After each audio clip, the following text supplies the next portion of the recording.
शालेय शिक्षण मंत्री दादा भुसे यांनी राज्यात हिंदी भाषा सक्तीवरून सुरू असलेल्या वादावर प्रतिक्रिया दिली आहे। मराठी भाषा शिकवणं सर्व शाळेत बंधनकारक केल्याची माहिती त्यांनी दिली आहे। तर भविष्यात आपल्या राज्याचे विद्यार्थी पाठीमागे राहू नये म्हणून त्रिभाषा सूत्र स्वीकारल्याचंही मंत्री दादा भुसेंनी स्पष्ट केलं आहे।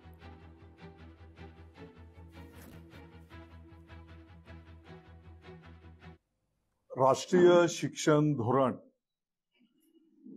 2020 नुसार भाषिक धोरणाची अंमलबजावणी या संदर्भातला मला वाटतं की वेळोवेळी